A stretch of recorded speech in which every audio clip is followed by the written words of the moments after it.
Hello and welcome back to Talking Giants. Today is March 9th, 2026, and we have a Giants free agency recap from day one. And I'm going to timestamp this Monday, March 9th, 8:32 p.m. The Giants may make another signing by the time that we're done recording and live streaming this. They may make a signing while we are streaming this, and then we'll react to it. But as of right now, the Giants have signed Isaiah Likely, Tremaine Edmunds. They have brought back tackle Jermaine Eluemunor. They have signed Jordan Stout to the largest punter contract in NFL history. Isaiah Hodgins is also back too, all while losing out Wan'dale Robinson, Cordell Flott, Daniel Bellinger, Austin Schlottman, all going to the Tennessee Titans. And then Brian Daboll must have hated Dane Belton's guts because he went to the New York Jets. Shaun, how are you feeling after day one-ish of Giants free agency being done? I think if you're not feeling positive, you're looking for reasons to be negative, but I still think this is a very incomplete feeling, but it should be. You shouldn't be rushing to get everything done here in day one. I'm excited, Justin. I'm excited about what the Giants have added today. I'm not necessarily overwhelmed with depression about what they lost today. Still plenty of more work to do. But, man, this is a real positive day for the Giants. A lot of fun, a lot of excitement. They didn't sit there with their, butt cheeks on their hands. They got to work, and the Giants, as you would like to say, got better today, Justin. They did. I really do. And if you're hanging out with us while we're live streaming, thank you so much. If you can like the video, if you can like the stream, leave a comment, subscribe to Talking Giants. If they make more moves, we're going to cover it tomorrow. We're going to have a lot of fun. And I really did like today because I actually liked that they didn't get super ultra aggressive. There is nothing that they did today, Shaun, that I'm like, oh, like they're really pushing it. Like if they gave Wan'dale Robinson like $18 million, if they gave him that $19 million contract, like we speculated on this show, we nailed that AAV, by the way. Yeah. If they did that, like, oh man, that's a little aggressive for a slot wide receiver. Nobody was going up to $27 million to like the Las Vegas Raiders did to give Tyler Linderbaum, which great fit, by the way, but insane. I mean, that is so resetting the market that is crazy. Unlike I think anything we've ever seen in terms of somebody resetting a market, especially at a spot like center. So there was definitely no moves like that. What, Isaiah Likely getting $40 million over 3 years was the most amount of money that they gave out today after day one of free agency. So I really want what I wanted this offseason and this free agency cycle to be for the Giants was to supplement your roster.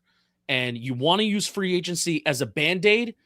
If your roster needs surgery, you want to use free agency as kind of a Band-Aid to supplement it, not as the surgery that fixes it, because that's where the draft comes. Now, it gets a little tough when the Giants only have 2 top 100 picks in the draft, but you play with the cards that you're dealt with, Shaun. I like this. I really like this day one of Giants free agency. No, yeah, and look, we'll worry about the draft and the top 100 picks. There's still a million things that could happen between then and now.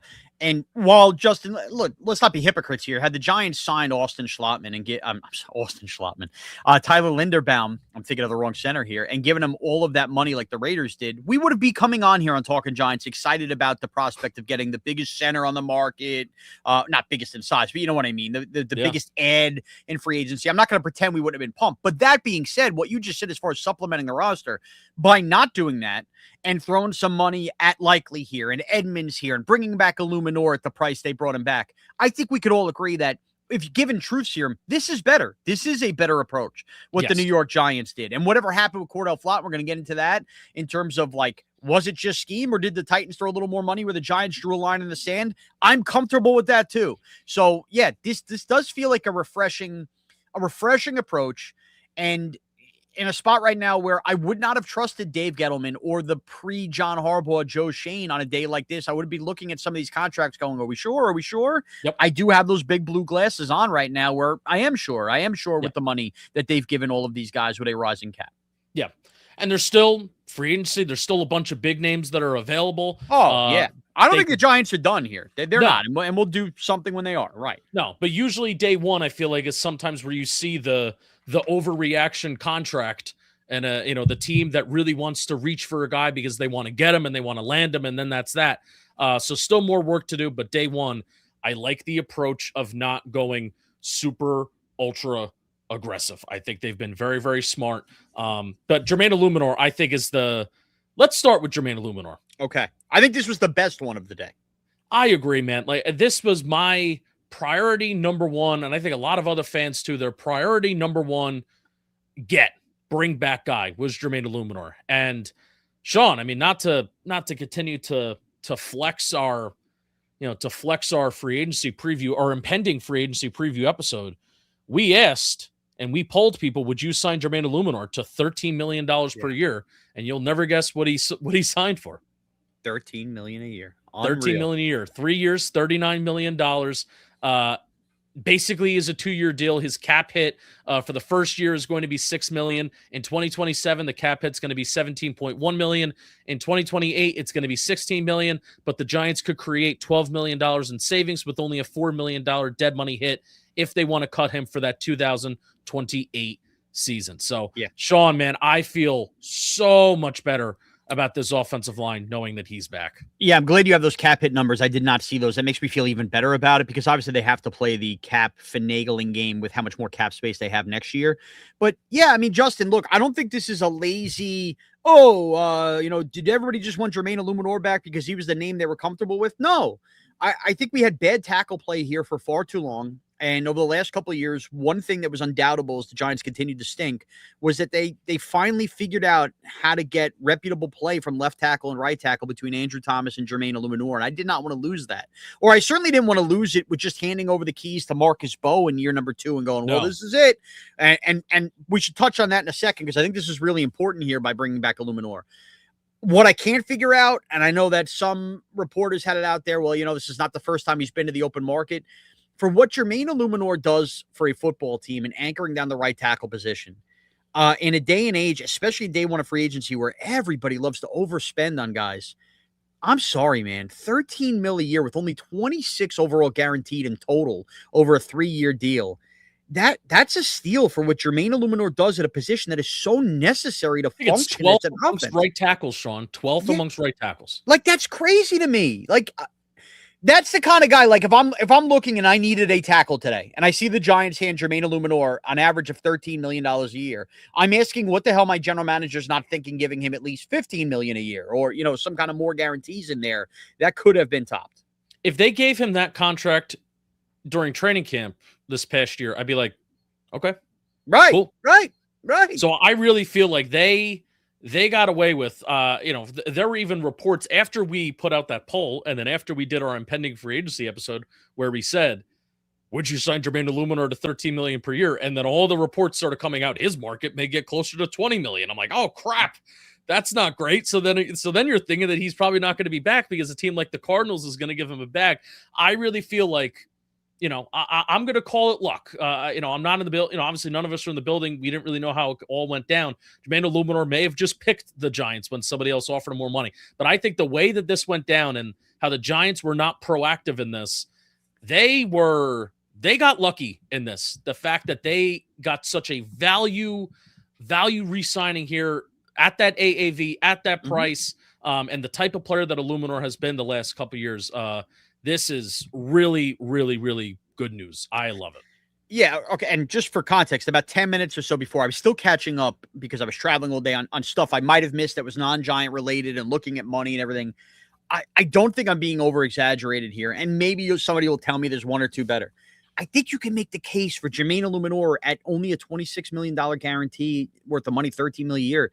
This might be the best bang for the buck signing in day one of free agency that any team made. Like, I think it's that valuable when you consider tackle play in the NFL. Yeah, I mean, 4.3% pressure rate allowed since 2024. That's 7th best among tackles. 6th in pass blocking efficiency this year among all tackles. Tied for 2nd lowest in pressure rate allowed among right tackles in 2025. I mean, you've got to try and cut down on the penalties is the one thing I'll say for Jermaine Eluemunor. But when they seem to come in bunches to me. Yeah. You know what I mean?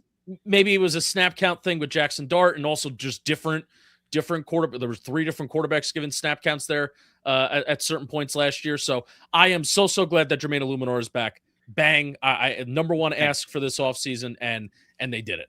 I don't think we should separate this. I just teased it. We should talk about this just really quickly too. Yeah. Also, the Marcus Mbow element to this is so important because the Giants now will enter next year no matter what, unless they do something kooky at guard where they need Marcus Mbow and they're switching him. Their swing tackle answer is also answered. We're not dipping back into for whatever this year's James Hudson is going to be or Stone Forsythe is going to be. The Giants now, as they sit here on March 9th, have a damn awesome all-pro should-be left tackle, a really good, valuable right tackle, and in ascending, you hope, tackle on the roster that you drafted in day 3 that can serve as the swing tackle. They have 3 tackles on the roster now. They're not force-feeding Marcus Mbow to a role he's not ready for yet, and I think that's really, really, really important with this Eluemunor signing. And then you can also, if you do want to, I don't think, and this could be a bad Justin take, I don't think Marcus Mbow could be a better tackle than an interior offensive lineman, right? Mm-hmm. But this is now where you can get way more open to Marcus Mbow can start training to play on the inside, whether that be your guard at center, because John Michael Schmitz right now is a 1-year answer. John Runyon is a 1-year answer. Whoever they sign for right guard, whether that be GVR, Wyatt Teller, or Elijah Vera Tucker, they're going to be 2 to 3 year answers. Jermaine Eluemunor is a 2-year answer. So I feel like the sky is now, it's wide open for Marcus Mbow to kind of go wherever he will fit in the NFL and do that experimenting, but it can be done hopefully with not a lot of pressure tacked onto it as being a starter. So absolutely. And you mentioned a name that maybe we'll talk about at some point. Maybe we won't over the next couple of days, but if it is Elijah Vera Tucker, let's just say the Giants will roll into, this is just their own doing, an offensive line where you have injury questions about both your left tackle and then whatever guard spot, because Elijah Vera Tucker's always hurt. That's where Marcus Mbow comes into play. He will play, but I prefer him not being forced into that right tackle spot to start, and then you're scrambling around when Andrew Thomas gets hurt after the fact. So I think a win here. All right, Shaun, we are going to talk about Isaiah Likely, which I really liked this signing, no pun intended, the more time has gone by. But first, I do want to talk to you about SeatGeek, because the World Baseball Classic is here. Shaun, you're watching USA versus Mexico right now. Some of our coworkers are down there. John Boy Media coworkers are down in Houston, Texas right now. And you'll never guess how they got their tickets. They went to SeatGeek and they used code JohnBoy10 for 10% off their set of tickets on SeatGeek. And you can use that code JohnBoy10 for your next set of tickets at SeatGeek. 10% off any tickets with promo code JohnBoy10. Come with me to a NASCAR race when I go to Charlotte, when I go to Dover. Come with me to the Charlie Puth concert in May as well. May is going to be a big month for me, going places and seeing things, seeing people, and watching cars go round and round in a circle. And SeatGeek is going to give me 10% off any set of tickets that I get, concerts, sports, festivals, so much more, when I use code JohnBoy10, 10% off your next set of tickets. Thank you to SeatGeek. All right, Isaiah Likely. He signed a 3-year deal, $40 million, with a 13.33 AAV. He can earn up to $47.5 million in incentives. Shaun, over the last couple years, Isaiah Likely had a big 2024 with 42 catches, 58 targets for 477 yards and 6 touchdowns. That's when he really started to kind of break out. 2025 struggled with an injury early in the year, and then by the time that he kind of came back, that's when Lamar Jackson was struggling with his injuries as well. That Cooper Rush was the starting quarterback for the first game that Isaiah Likely was active. So he only had 27 catches on 36 targets, 307 yards, and 1 touchdown versus the 6 touchdowns and 5 touchdowns he had in the previous 2 years. The main thing with Likely is that 627 snaps in 2024, he played in 60% of the snaps in which he was eligible to play in. That's the most snaps that he has played in a season. And you know that the Ravens obviously have a very unique scenario with Mark Andrews as their lead tight end, and yes, such gifted blockers as well, like Charlie Kohler and Patrick Ricard being there too, where they would put at tight end, as you know if you listen to the show. The main thing, Shaun, is that Ravens fans were not happy that he left, and they viewed him as a guy that is kind of waiting to break out. Yeah. I like this signing, and we'll talk about it more, but what's your reaction? So obviously I love it for a variety of reasons. First of all, when Harbaugh was first hired, this was a name that a bunch of us, including you and I on this podcast, brought up like, oh, that's a pending free agent that the Ravens had. And we immediately kind of just brushed it off. It felt like it wasn't likely. And then it was Tyler Linderbaum season from there on forth. And then this happened. And these rumors started to heat up over the last 24 to 36 hours. Look, here's the reason I like it. First of all, right off the jump, he is a guy that's ascending as a former 4th-round pick. Now, yeah, he got derailed by injuries last year with the broken bone in the foot that, kind of didn't have his season start the right way. And then by the time he comes back, Lamar Jackson's hurt. So, don't just focus on the 2025 numbers and ask, well, what happened? What happened was injuries to him, then injuries to the quarterback position, and the Ravens offense just completely went into skids as a result. He's also sitting there with Mark Andrews trying to share reps, and he stole a bunch of reps from him in 2024, which is also important to note because when this signing happened, I think the immediate reaction was, well, he's simply going to be the slot receiver instead of Wan'dale Robinson. It's more in depth than that. He's tight end 1 on the New York Giants right now with Theo Johnson as tight end 2. It's just a matter of how they spread it out. Dude, you saw how much they scored without Malik Nabers this year and Jackson Dart. They are now going to have Malik Nabers as their number 1 weapon and Isaiah Likely right now, unless they get Brian Thomas Jr. or whatever at the number 2 receiver as their number 2 weapon. He could go down the field. He's short-handed. He's not going to drop the passes that Theo Johnson dropped, and he can play some big slot in there as well. And great, feet awareness around you remember that play he had? I think it was on opening night a couple of years ago in the back of the end zone, just the awareness stuff that he has. The Giants don't have enough playmakers like that with body control. I love this for the Giants. And you know what it reminds me of, Justin, when I thought about this on the plane right after they signed? It's a longer deal, so it's not nearly the same thing, but the same type of player at the same type of time when the Giants got him to a 1-year deal was when Martellus Bennett left the Dallas Cowboys because he was behind Jason Witten.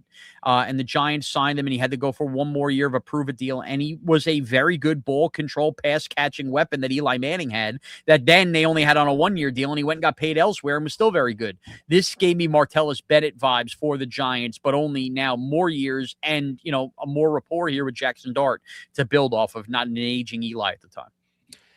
Yeah, the dynamic between him and Theo is going to be fascinating to see how it plays out. And, I don't think they're giving this guy $40 million to simply just be tight end 2. But I think this is a with Theo Johnson scenario. I mean, this is what you saw the Baltimore Ravens do. I mean, even if you want to talk, okay, Matt Nagy's the offensive coordinator. How many times did you see? You saw Kelsey and Noah Gray. All the time. They're going. This is a coaching staff that is going to put multiple tight ends on the field and find ways to get them overall involved. And Likely's production is going to go up. His playing time is going to go up. Now, the last 2 years, 57 and 60%. Is it really going to go up much further north of that? I don't know. I could see him ending the year with 60% of the snaps, maybe 65%. But I do think the catches are going to go up. I think the targets are going to go up. I think they should go up. I think this is a guy that's good after the catch. He was 4th among tight ends in 2024 in yards after the catch. He was 11th among tight ends in yards after the catch over expected in 2024, despite not being a full-time starter. I'm going to let you know why that stat, yards after the catch over expected, is significant for his 2024 season. Because think of yards after the catch over expected, that plus 56 number. That's just the raw number. That's not yards after the catch over expected per reception. That's the total amount of yards over expected after the catch that he had. And for a guy that's not a full-time starter, that's pretty damn good. He's going to be in his age 26 season in 2026. I think the best football of Isaiah Likely's career is only ahead of him. And think about this, Shaun. As the day went on, this is what I got really excited about. Think of if the Giants want to line up in, let's just use 12 personnel as the first example. So 12 personnel on this offense right now is Malik Nabers if healthy, Darius Slayton, Theo Johnson, and Isaiah Likely as your tight ends, right? They could turn that into 11 personnel by putting Isaiah Likely in. They could turn what is a 12 personnel look into 11 personnel with putting Isaiah Likely in the slot, Slayton and Nabers on the outside. They could turn it into a 10 personnel look where all 4 of them line up out wide. They could put Isaiah Likely in the backfield, which I'll tell you what, probably almost as much as Isaiah Likely as a receiver and Isaiah Likely as a yak threat and maybe throwing him, some balls down the seam. Probably just as much as that I get excited about is his ability to be a move blocker and a blocker out in space. I don't think he is going to be the strongest, and I really don't want the Giants to ask him to do this a ton. And this is where he's going to come off the field, and he's not going to be a 75, 80% snap guy. I really do think he should come off the field. If you're just straight up asking him to be an inline blocker and you're not going to be giving him help or double teaming, anything like that, I don't know if he should be handling that all the time. But if Jackson Dart is going to be, if you're going to be having a designed run for Jackson Dart, Isaiah Likely should be the lead blocker. And a ton of 10 plus, 15 plus yard runs for Lamar Jackson have come when Isaiah Likely is out in the open field and being a lead blocker. And he puts people on their ass. If you put him in motion at the snap and he gets a head start, he is really, really good at that. I don't think it's a stretch to say that he is one of the best blockers out in space in the league.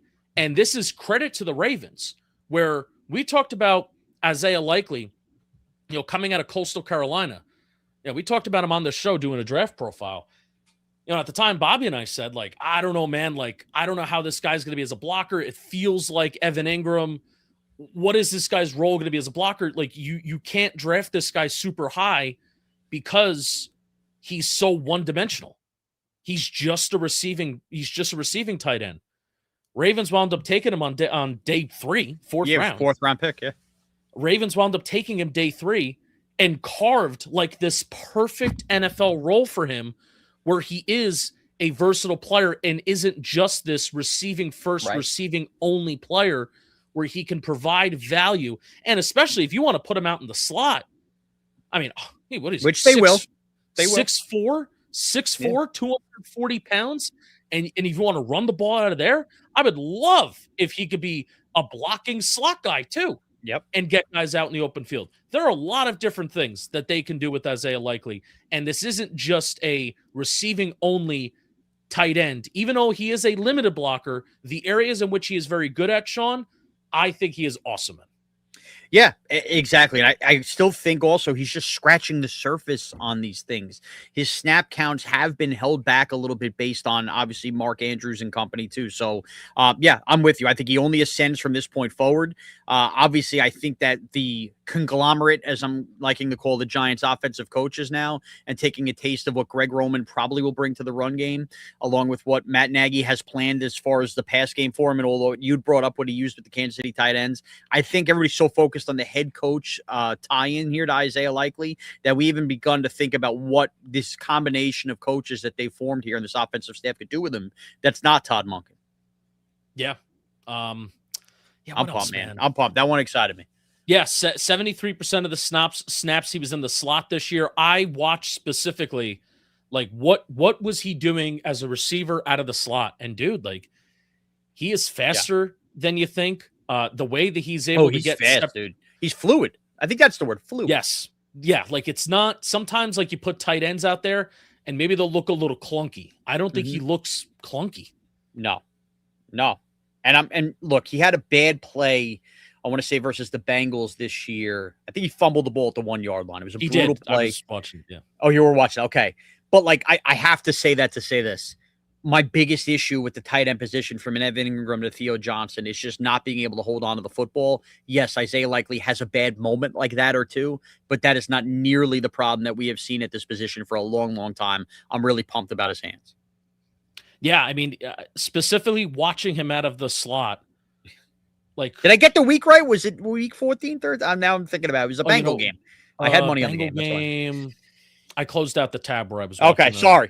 I just want to make sure I'm not giving away bad info, but I'm pretty sure I'm right on that. Yes. But him at the stem of the route and at the top of the route, dude, there was one play where it was against the Commanders, and they were running 22 personnel with Patrick Ricard, and it was a play action fake to Derrick Henry.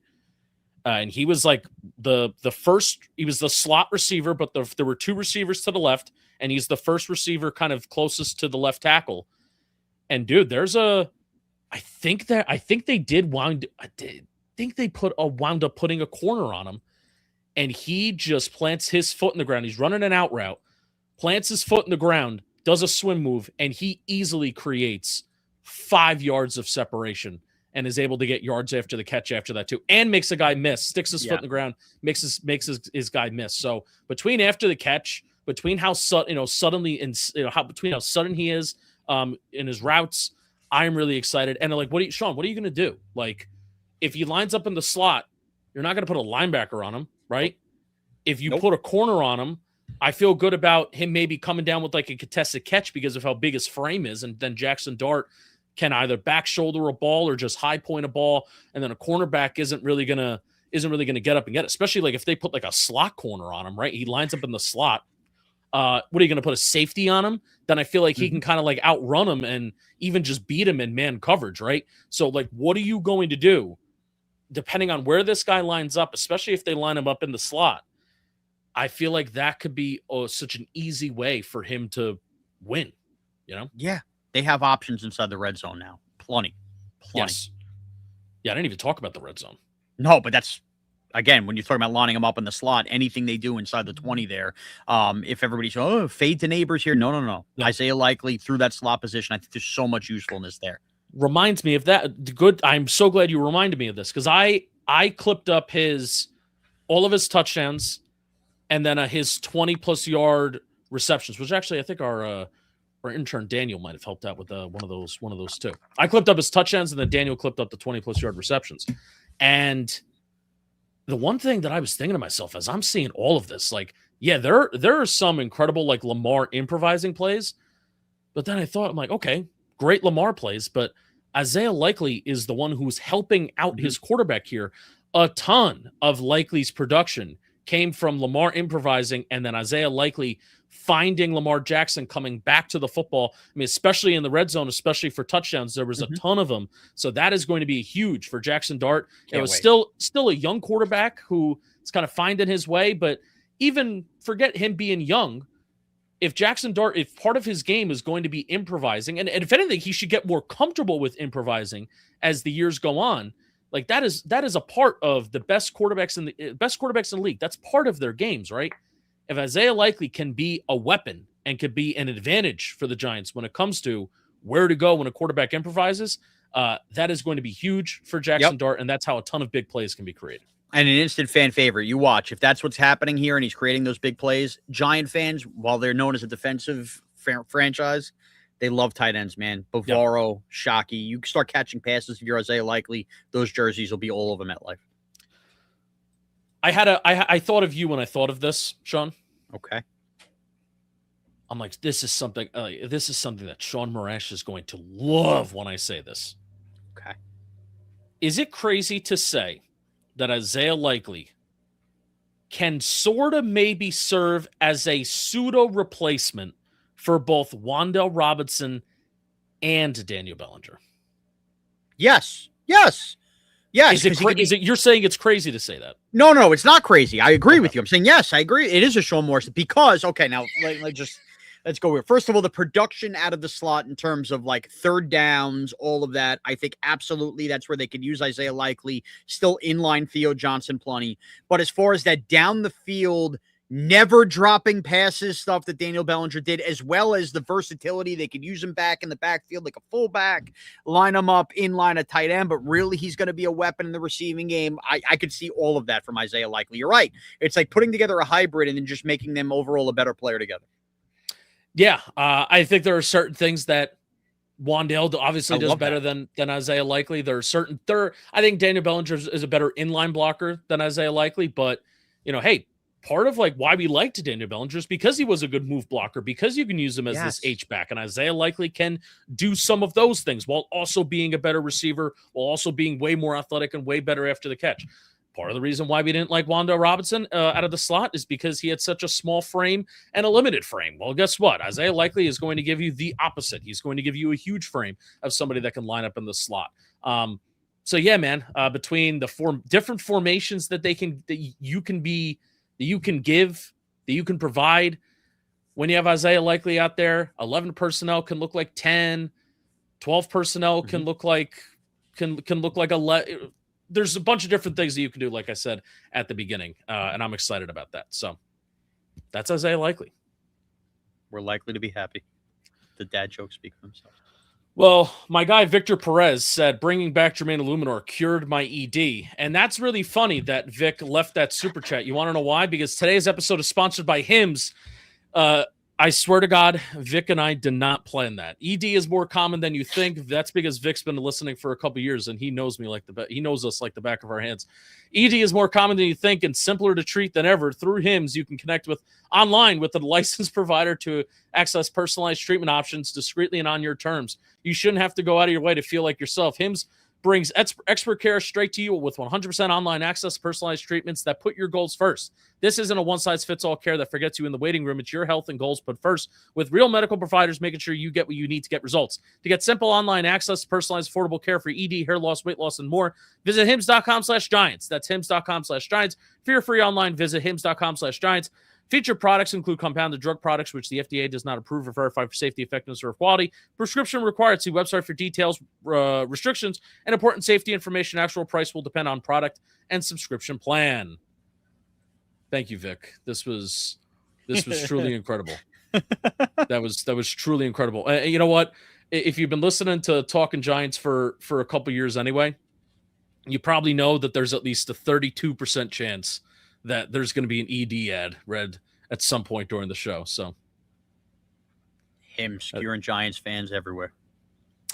All right, next, Tremaine Edmunds. Tremaine Edmunds, coming from the Chicago Bears, was signed to a 3-year, $36 million contract, $23.7 million guaranteed. That's $12 million AAV. Two-time Pro Bowler, but with the Buffalo Bills back in 2019 and 2020. Dude was drafted in 2018. He's been playing in the league for 8 years. Was drafted when he was 20. He is only 28 years old right now, Shaun. Yeah. What's your initial thoughts with Tremaine Edmunds? First of all, my initial thoughts are another great job by Talking Giants while getting the Eluemunor AAV right. We did do that free agency linebacker episode, and I threw in there at the end, although he's not a free agent yet, keep an eye out for Tremaine Edmunds with all the links and ties. So we roll over that here on Talking Giants. Look, obviously ties to the Joe Schoen regime in Buffalo a little bit, which is cool. But I don't even care about the ties or where he is or what he's doing. And Aaron Judge just homered in the World Baseball Classic Live, just giving you that update. Good for him. Here's the deal, Justin. With Tremaine Edmunds, I love this because of everything you have ingrained in my brain. The disease of losing and how many players in this locker room have had it. Now, the Giants could have done a bunch of different things today at the linebacker position. That was obviously a position they were going to address, and there's still names available. Maybe it's a position they're not done it with. But Tremaine Edmunds has played in playoff games, plenty, with the Buffalo Bills. He came back off injury this year with the Chicago Bears and was very effective throughout that second-round game versus the Rams, and he was right. It felt like, to me, he popped on the screen every time in that cold weather in a big game. The Giants, I'm okay for every Isaiah Likely they sign as far as a guy you think is ascending, for giving this kind of money at a position that Tremaine Edmunds plays where they need it, number one. Number two, he still has speed sideline to sideline, but also he's not a disease of losing guy. They need guys who are veterans on this team who have experienced some winning football and some winning, wait for this bad word, culture. That's why I like Tremaine Edmunds here. He's going to initially come in and know what winning football is supposed to look like. And this isn't fair to these guys, but Justin, the two big veterans on the Giant defense, the two real big veterans, are Brian Burns and Dexter Lawrence. Mm-hmm. They have experienced basically no winning. I know Dexter Lawrence has one playoff win under his belt. It's not those guys' fault, but those are your guys. Those are your leaders. None of them have done it before. I think this goes beyond the X's and O's with adding Edmunds. I think for a guy that could potentially wear the dot on the helmet on this defense, I love the background and the pedigree. And you're right, not overly old here. You know, he'll get older by year 3 of this contract. But I'm so in on this deal for the Giants. This speaks to me as the exact kind of value deal they needed at linebacker and the exact kind of player this locker room needs. Yeah, I'm interested to see what Leo Chanel gets. I would have preferred him. Do we know they're not getting him definitively? Which you know what? That's a great point. That's a great point. The Giants still need a second linebacker here. Let's be real. I mean, maybe that's drafting Sonny Styles, but we'll see. They need a second and a third linebacker. Yeah, right. Exactly. Those guys play. Yes. This is the double dip position. If there's one really big position that I really want the Giants to double dip, free agency, draft, whatever, it is interior linebacker. You gotta just get to a point where this run defense just isn't a problem. Like it doesn't. I view a run defense. It doesn't even need to be this kick-ass run defense. It just can't be a problem. And it's been a problem for the Giants. So while Tremaine Edmunds wasn't my absolute number one choice, the main thing that sticks out to me, Shaun, when I saw this, my main reaction to this, and I see 4 interceptions in Chicago in 2023, 1 interception in 2024, but 4 interceptions in 13 games this year with the Chicago Bears with the different defense coordinator. He's had 7 passes defensed at least 7 passes defensed every single year since 2022, with 8 and 9 the last 2 years respectively. I said, like, they're going to ask their linebackers to cover in this defense. Yes. They're going to ask them to do that. They're not going to shy away. And Denard Wilson, like, when I clipped up all of the Titans interceptions over the last 2 years, granted there haven't been that many, but this past year, their linebacker, I forget his name, Cody Barton. He had a ton of interceptions this year where he was just baiting quarterbacks in certain zones, dropping in zones and baiting quarterbacks to throw to guys that they think are open, but then he's jumping those routes. I'm like, oh, well, Denard Wilson, like, is putting a lot on his linebackers, even in Tennessee, to make those plays on the football and to make those plays on coverage and force those turnovers. And that's what Tremaine Edmunds has done. And man, what really is apparent about Edmunds right 3 away. Interceptions this year for Barton, by the way, 3. Cody Barton, right? Yep. That's his name. Oh, good job remembering me. Good job, me. What's really unique about Tremaine Edmunds is, dude, he is like built like a freak. Like, and I mean that as a compliment. Like 6'4", 250 pounds with 34 plus inch arms. David Sy of our lads, he tweeted out, in comparison, Kayvon Thibodeau is 6'4" with 33.5 inch arms at the same weight. And Tremaine Edmunds' arms are longer, and he has, and he's the same height and everything. So they're going to ask him to play a lot in coverage. I don't think Edmunds is a bad run defender, but I also don't think he is this crazy good run defender as well. I think he is serviceable. Yeah, now look, I haven't talked to anybody who was really locked into him in Chicago, but it's one of those things. His strength is his pass defense from the linebacker position and does present leadership, but by no means does it make him a weak run defender. It's just he's such a freak in terms of pass coverage, running sideline to sideline speed. But, downhill barreling tackler of a linebacker in the run game, I mean, probably not that, but this isn't going to be a weak situation for the Giants. I still think they've upgraded overall. He is a better signing at this time than Bobby Okereke was at that time. And I love the Okereke signing. He's just I think he's overall, he's got more pedigree, dude. Like, it's undeniable. Bobby Okereke, off those 4 years in Indianapolis, hadn't accomplished nearly as much and wasn't the freak athlete that Tremaine Edmunds is. I don't know. I think I'll push back on that a little bit because I think Okereke might have been younger. Well, okay, but we're going based on age, or like I just gave you the pedigree. I think age is part of it, part of the conversation here with Edmunds, because from one side of it, you can talk about how Edmunds has, oh my God, he has so much experience. I think he's getting better with experience in terms of reading his keys and being a. I think now Tremaine Edmunds now is a better football player than Bobby Okereke is now. But I think at the time of their signing, I think Okereke had more upside than Edmunds. Because the thing with Edmunds is he's played 8 years. We started to miss a little bit of, we played 17 games in 2024, but 15 games in 23, 13 games in 22, 15, we didn't really play like a full year. And I think I'm nitpicking, but 13 games in 2025, that is a long time. 8 years in the league for a linebacker, even though he's 28 years old, that is a really, really long time.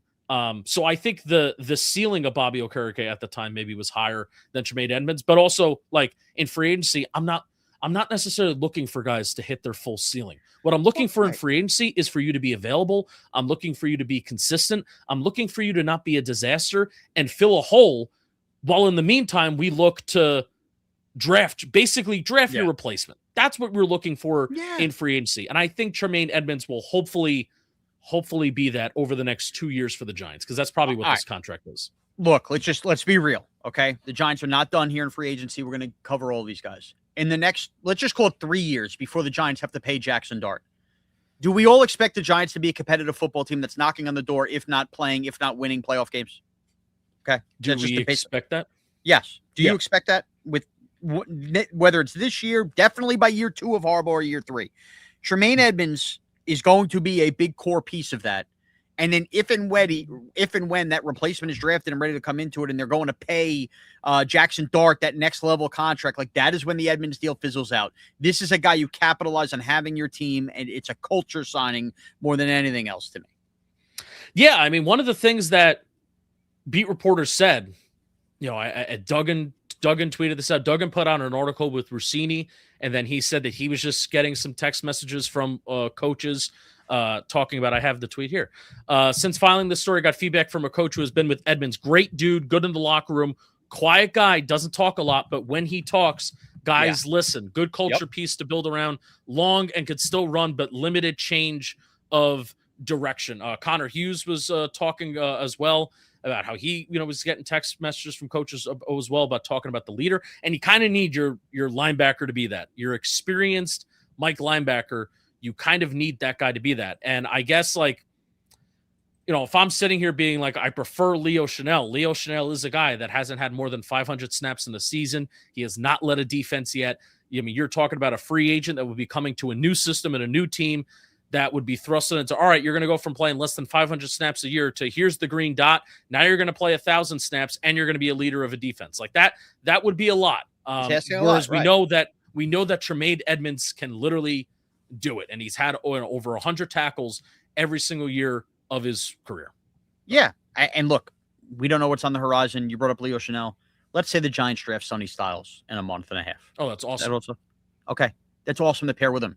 Yeah. Is there a better guy to have basically next to Sonny Styles and teaching Sonny Styles how to be a pro than Tremaine Edmunds, out of guys that were able? Like you mentioned what the leap would be for Leo Chenal there. Yeah. Like there are so many more tentacles to this. So again, this isn't like as my Eluemunor deal is my favorite deal in terms of value. The most exciting deal is Isaiah Likely because of what he could do for the offense. But in terms of like expecting this team to win and what they had at inside linebacker, this is a very, very, to me, reputable to above average signing for the New York Giants here. Yeah. The first game that I watched was versus Dallas. Okay. And man, he had a game, man. He had a game. Sideline to sideline speed. Dan Duggan mentioned like change of direction, which I can see that, but also like I'm trying to think to myself, like how often are you going to really be asking your linebacker, unless that's like a play action bootleg or something, to be planting his foot in the ground one way and then going back the other. But his sideline to sideline speed is very much there, and it very much is still there. He did a nice job of keeping Jake Ferguson in check and coverage too on some out routes.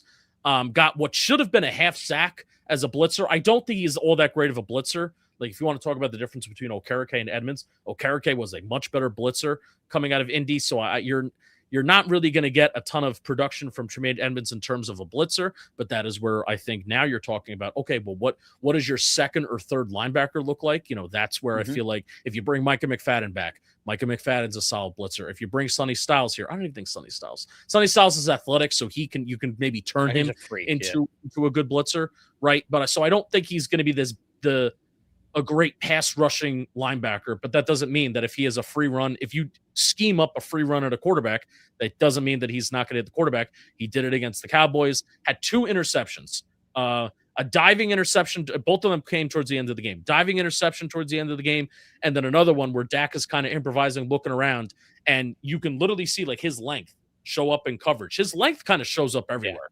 Yeah. As a run defender, flowing sideline to sideline, and especially in coverage too, when he's making plays on football and he's having some good passes defense. I watched the Giants game too. Inconsistent. Some good plays, some bad plays. I really like his ability to stay patient and kind of shuffle and move laterally to find a hole and to find a spot where he can make a play on a ball carrier too. So I think it's a solid, good signing, not going to be like this world beater, like great value guy.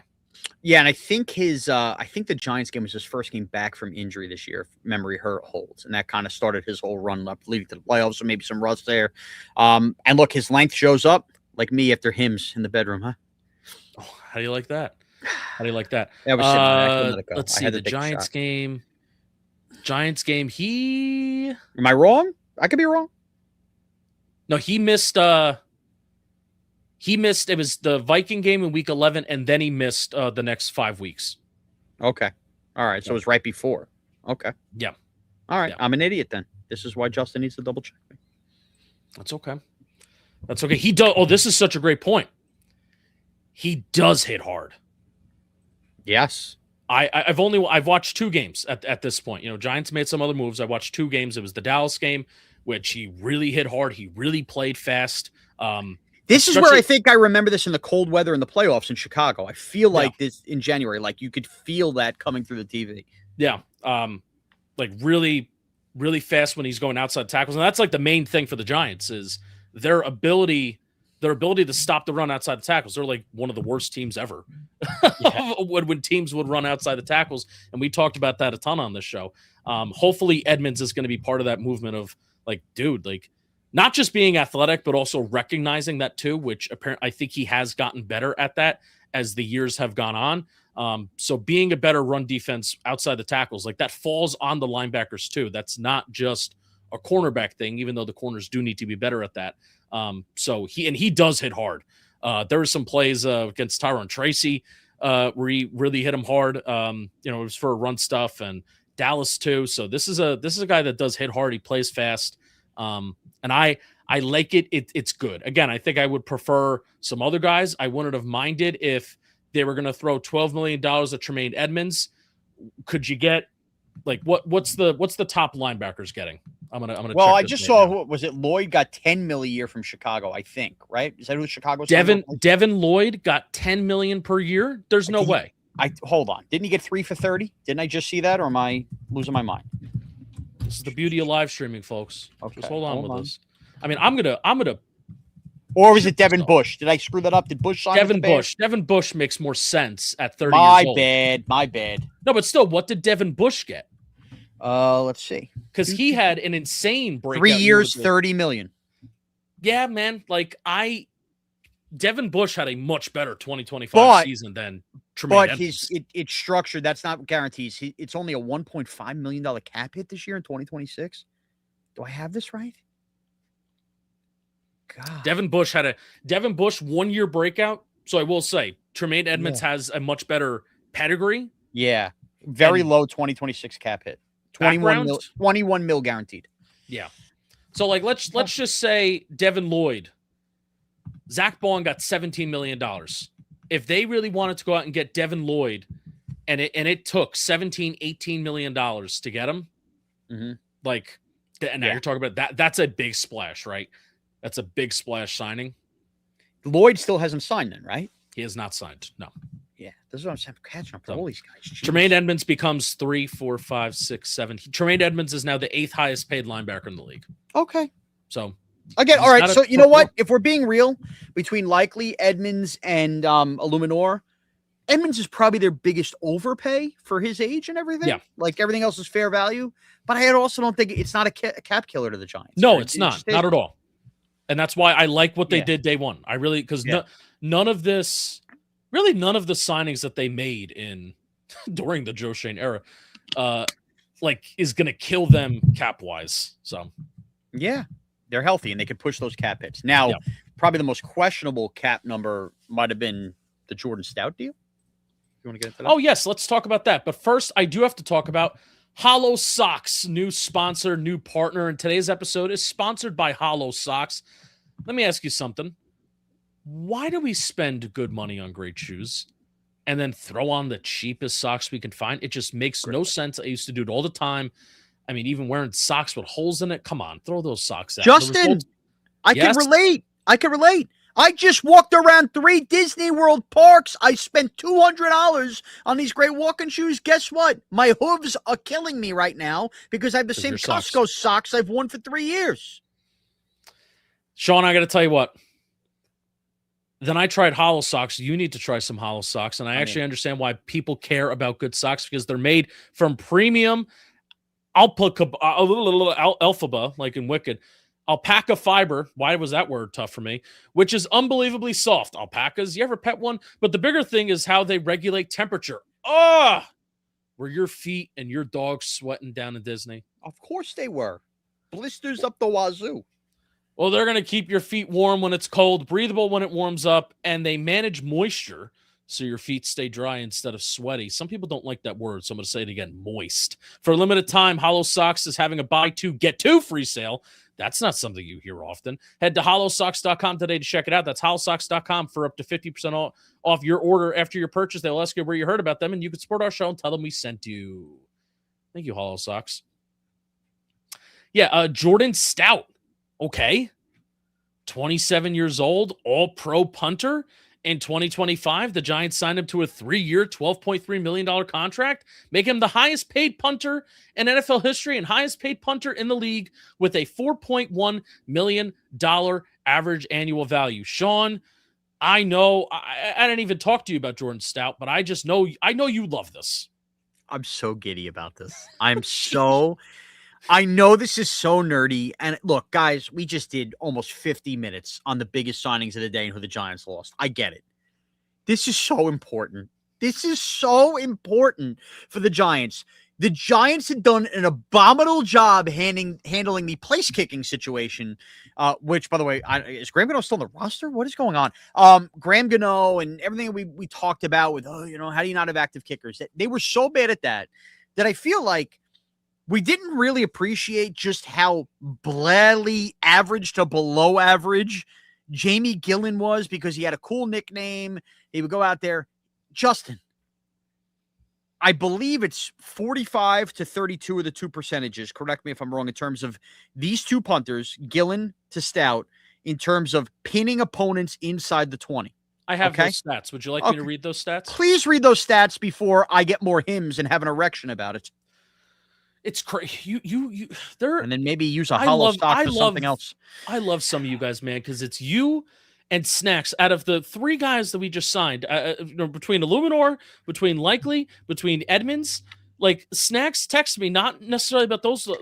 Snacks is texting me, oh my God, I'm so glad we got that Scottish guy out of here and we got a real punter in here. Oh my God, like I don't get All right, Jordan Stout, he was 4th in yards per punt, 1st in net yards per punt, 6th in return yards per punt, and he was 5th in EPA, punting EPA. Shout out Puntalytics. Now let's compare that to Jamie Gillian.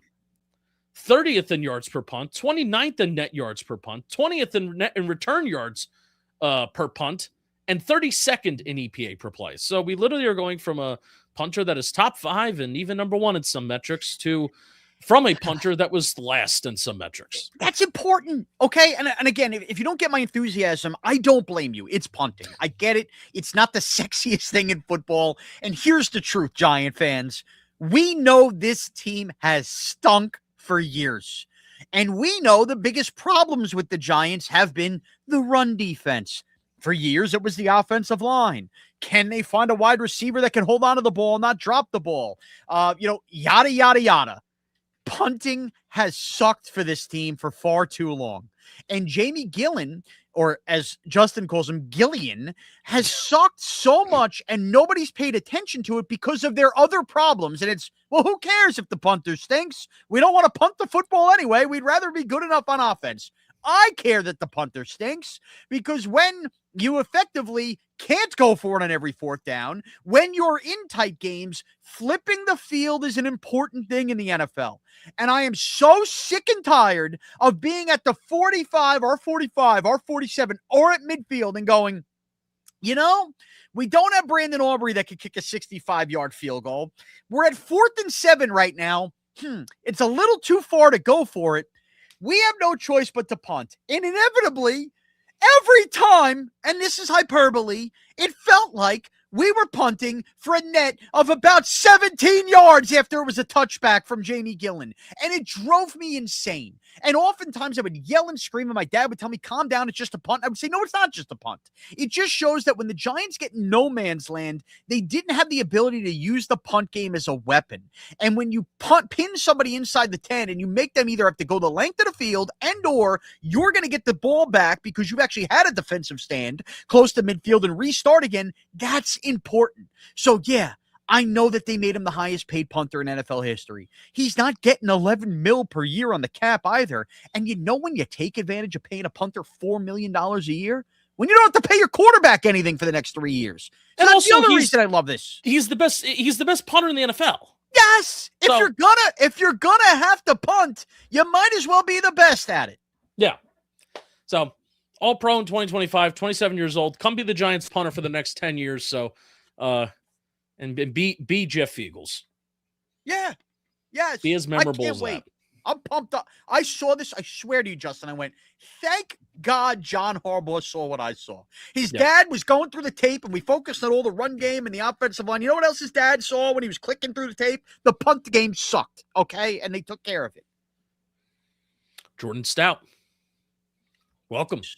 Sorry if that was too long. On No, teams here. I think more people than you think agree with you, and more people disagree with my dismissal of special teams than you think.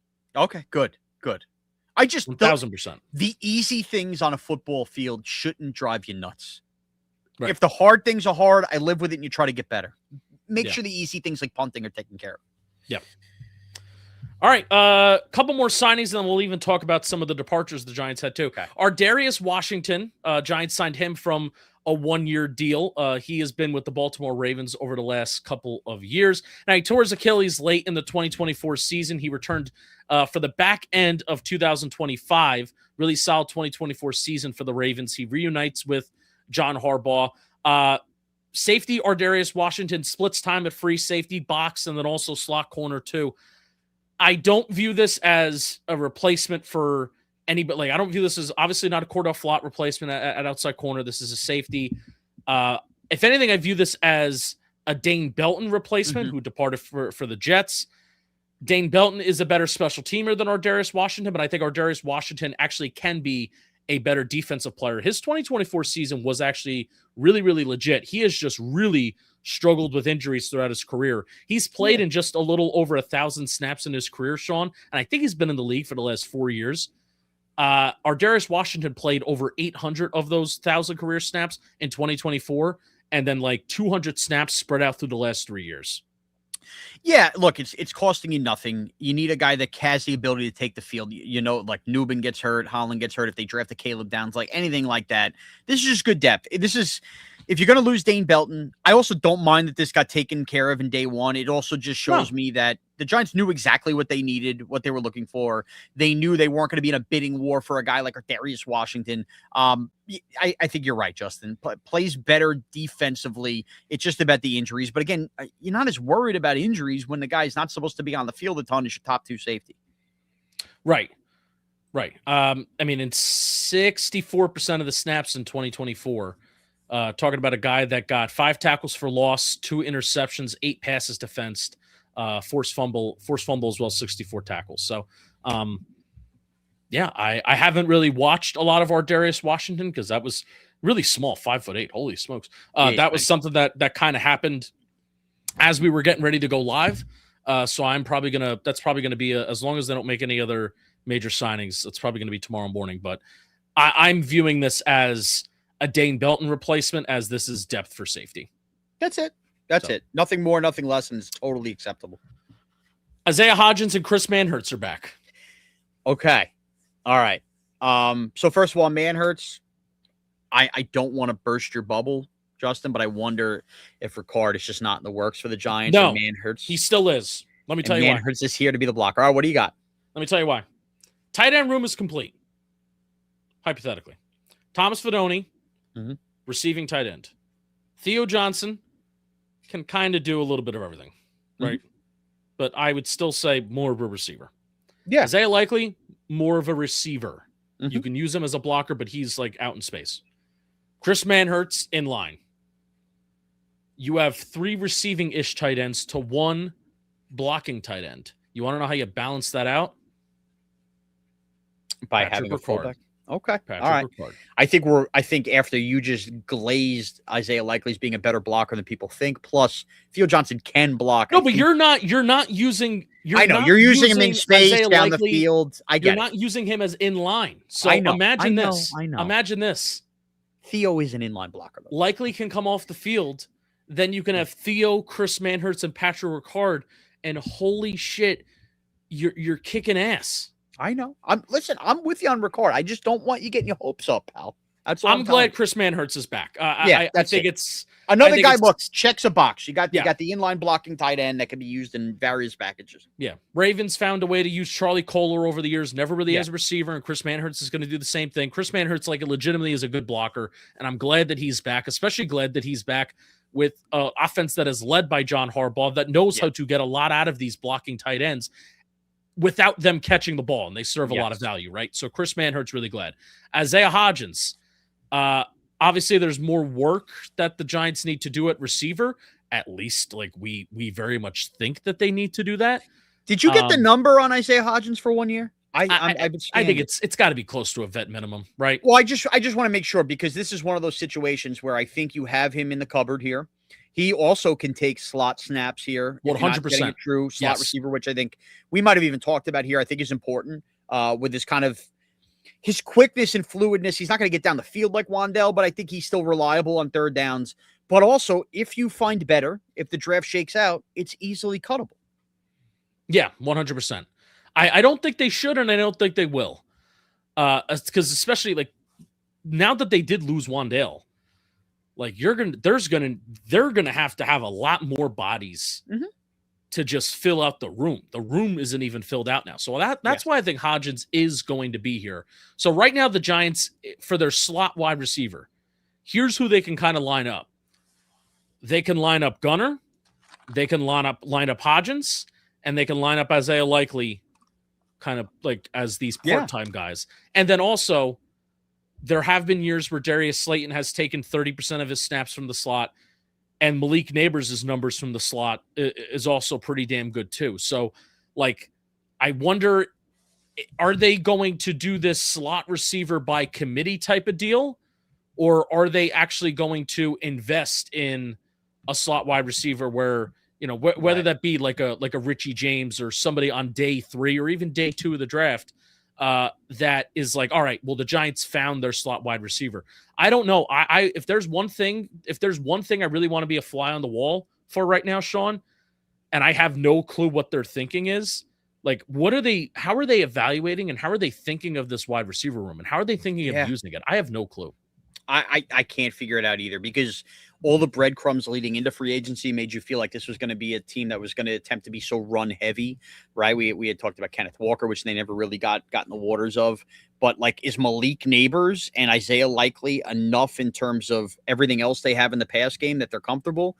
I still think there's another wide receiver coming. I don't know how big a name it's going to be. I don't know if it's going to be more slot oriented or more big bodied outside oriented, but whether it's draft or whether it's free agency, keep an eye on Romeo Dobbs here too. And you might be listening to this and that's already decided somewhere. I don't think the Giants are done. We're going to get one more solution at least at the wide receiver position. Well, the chat has been going off all night about Brian Thomas Jr. Yeah. And that was because of the Connor Hughes tweet. And I get that the Jaguars were unwilling to listen, and the Giants or Jets both might have been interested in the season, and now the Jaguars are interested. So, look, if the Jaguars are interested, he's still on a rookie deal. This will be year 3. He was Malik Neighbors' teammate at LSU. He is a guy that obviously could play a lot out of the slot as well as the outside. He has that versatility. Maybe that's the Kayvon answer in terms of a trade partner, maybe. But look, that's a sexy name because of everything he did in his rookie year, and he kind of had a real fall-off year in year 2, which would make me panic a little bit. But as long as it's not coming with an immediate contract extension, Justin, which it shouldn't be. No, it wouldn't be. No. It wouldn't be. You have to play out one more year. I mean, that would pump me up. I mean, if they added Brian Thomas Jr. to this offense, that would pump me up. His rookie year, the fact that he is even to be rumored to be traded, kind of makes me concerned. His rookie year was so awesome. new coach. And so, like, historical in some way. I put talented alpha number one wide receivers, like, that should just transfer over regardless of the coaching staff, especially a guy like Liam Cohen. Yeah. You know, I don't know if it was injury oriented or what. But the Jaguars then also invested like in trading for Jacoby Myers. And then they had this grand plan for drafting Travis Hunter. And they really thought that he was going to go play both sides of the ball. And then he gets hurt. Something and now you had hear to happen. Right. And now you hear all the rumors about basically he's going to play mainly one side of the football. Maybe it is just corner, and that's where they've indicated. But maybe if they move Brian Thomas Jr., then it's not. And he's mainly just playing wide receiver. I just think they have so many chips down at the wide receiver position. And maybe he just didn't mesh with Liam Cohen. Maybe it's as simple as that. Maybe he's a difficult personality behind closed doors to get along with. Maybe it's that. But I know his relationship with Malik Neighbors would be enough where I would be intrigued, especially without having to pay him and go see what he could do. I mean, Jackson Dart throwing Brian Thomas Jr., Malik Neighbors, and Isaiah Likely with the animal that's Cam Scatteraboo coming out of the backfield, and whatever they do with the number 5 overall pick, that would entice me. Oh, by the way, if they added Brian Thomas Jr. and they fixed the guard position, then I'd be open to having the conversation about Jeremiah Love, because I would feel like you've plugged a bunch of your holes. No, then stop it. I'm not even doing that right now. Okay, don't even make me mad at 9:40 at night. I don't want to. I'm so glad that Kenneth Walker died down. 5.1 receptions per game and 75 yards his rookie year, down to 3.5 receptions per game and 50 yards per game. That's crazy. 25. It's a 25-yard per game drop from year 2. 10 touchdowns to 2 touchdowns, a success rate that's 8% less from year to year, and a catch rate that went down 13%. He also had a drop problem. Let me see how many. Yeah, he had an 11% drop rate after only having more than doubled his drop rate for year over year, 5.3% his rookie year to 11%. Dude, like the talent, the fact that he is so talented, and Shaun, I would spend all month and all summer watching Brian Thomas Jr. 2024 highlights, and I would just be going goo goo gaga over what this could be. But I got to know what in the world happened in 2025, because that thing would be in the back of my brain. But it would be. But I would also be way more panicked about signing him off of that year than I am trading for him. Well, I wouldn't be, because I don't know, like, between Michael Pittman going for a bag of chips, like there's Minka Fitzpatrick going for a bag of chips. Yeah. Like, who knows what you would think for an alpha number 1 wide receiver that it would take like a day 2 pick. Who knows what the Jaguars' mindset is with Brian Thomas Jr. right now? Well, that's why I think it could be where the Kayvon deal comes into play. Okay. Yeah. I would need to know where this dude's head's at. And if he can come here and be an awesome player, then obviously, I'm for it. But if something work effort wise, like effort wise, went wrong in 2025, then I'm out, because what's up with that? That can't happen. I hear you. All right, so the Giants lost all their players to the Tennessee Titans. So Brian Daboll somehow kind of played GM at times with the Giants. Fascinating. With Joe Shane, and now as the offensive coordinator, and not only you sign Wan'dale, you sign Austin Schlottman, you sign Daniel Bellinger, but bringing in the fact that they got Cordell Flott too. Brian Daboll, GM of 2 football teams. How do you like that? I'm so fascinated by this, and I know the jokes write themselves. Look, I'm a guy that likes Brian Daboll. I think he's a good offensive coach. It did become funny today when it emerged as 4 Titans. It's impossible not to laugh at.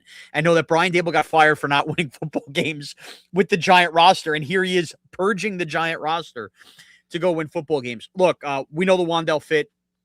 That makes sense for the Titans. It doesn't make sense for the Giants to pay him the money, and we've been all over this for weeks. We nailed the AAV, by the way. We nailed the on Wan'dale. I said 19. I put out the poll, $19 million. And then because of the reaction to people being like, that's too much. He's not getting that much. He's not getting that much. I should have stuck to my guns and said, F all y'all. I was right. 19 million. And guess what? He even got 500,000 extra. He got 19.5 million per year. I was right. And also we were dead on right with Jermaine Eluemunor. We were a little wrong with Cordell Flott, but I don't want to talk about that. I appreciate what Wan'dale did for the Giants. Good, fun player. He also put up all of these numbers finally this year in a year where Malik Neighbors got hurt, and some of his best games happened without Jackson Dart. So again, I'm totally okay with that. Makes sense for the Titans. Go for it. Austin Schlottman just means the Giants have more work to do as far as backing up their offensive line in terms of starters. It's funny, all of a sudden that emerged. He might start for the Titans. Austin Schlottman. That was kind of thrown out there. And look, once you get Isaiah Likely, as much as I like Daniel Bellinger, hell, I have a Daniel Bellinger jersey. $8 million per year.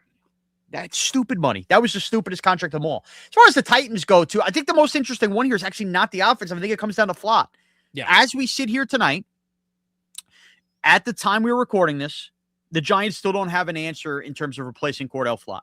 Right. And the reports were that it was close to being pen to paper, the whole thing. And the Titans came in, and I forgot who had this. Robert Saleh basically sold Cordell Flott. I think it was Connor Hughes. Connor Hughes had it. That they sold Cordell Flott and how they would use him. Now, they also probably sold him. We don't have the direct number that the Giants offered him. I'm going to guess the Titans still offered more money than the Giants were, and Cordell Flott was getting ready to take the Giant offer.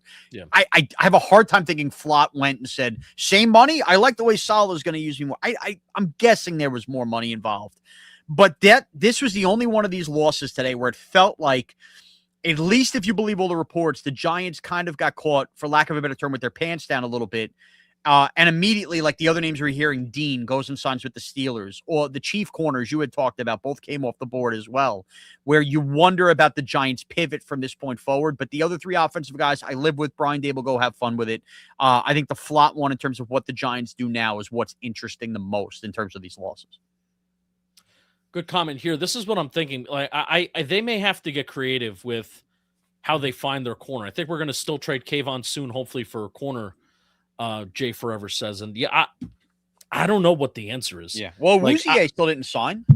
I think that Chidobe Awuzie can be a starter if given the opportunity, but is that really the answer that you want a cornerback to heading into this year? Yeah. I think you can get by. I really do think you can get by, but is that preferred? No. Like, they may have to get creative on how they acknowledge and how they go about cornerback too. And I do not want that answer to be who you draft, even if that guy is at the top of the second round, right? Or the LSU kid at pick 5, which is I don't. If you draft somebody in the first round, okay, that guy's obviously going to start, right? But anybody outside of who you're going to take in the first round, like I just don't want to put that corner in a compromising situation, because we've seen how that works out even for young corners that you do take in the first round. I am so petrified as a Giants fan of taking corners in the first round now. Taking corners in the draft period and then relying on them right away. So, yeah, man. Corner's the one, outside corner is the one spot that I'm just, I just don't know what's going to happen, and concerned about how that's going to get filled out. And also, and I know that there's going to be a lot of focus on the offensive line, this can't just be one player either. We talked about filling in the back end of that roster, not having the Corey Blacks of the world have to be your backups. Like, the Giants probably need to add 2 corners here, not just one. A starter and somebody that can plug and play if need be with an injury. So however they deem that or figure that out, that's where I think if they were that close this morning to signing Cordell Flott, it feels like a bit of a surprise to them probably that they lost him. And that's probably why they had to focus on signing Eluemunor and making sure they got that done before they figured out what money they had left to throw around a corner. Yeah, I would have liked to have Cordell Flott back. If it really did come down to the difference between Robert Saleh pitching his vision for a defense and the Giants didn't, that'll be disappointing. Yeah. But I mean, it always is money. You also, $15 million in Tennessee is more than $15 million in New Jersey and New York. It's probably maybe part of it too. Yeah. New scenery. I don't know, man. I don't know. But can I promise you guys this? Promise me something. I like Brian Daboll. He's not the head coach of this football team. Robert Saleh is. The Titans are going to stink, folks. When your plan is add as many Giants and Jets in the last 5 years as possible, as much as we like these guys the Giants have lost, can we be real? The Titans are going to stink. So get your YouTube Sunday ticket and lock in. All right, what's next? I think what I would like is interior D-line. Yep. See if there's cornerback help out there. Got to get a corner. Corner, guard, D tackle. An interior O-line. It feels like a Wyatt Teller or Elijah Vera Tucker race at this point. And I'm going to be on the record. I want to see the money. I want to see what they throw in there with injuries. I am not going to be a Giant fan waving the pom-poms if they sign Elijah Vera Tucker. He's never healthy. Now, former first-round pick, that's the kind of guy if the Eagles signed, you go, oh, my God, they're going to turn him into How'd they get away with it? How'd they get away with it? So it would remind me of an Eagles signing, but I'm more into Teller than I am Elijah Vera Tucker. I'm more into Elijah Vera Tucker as a player, like very much so. Yes, but he's never on the field. I know.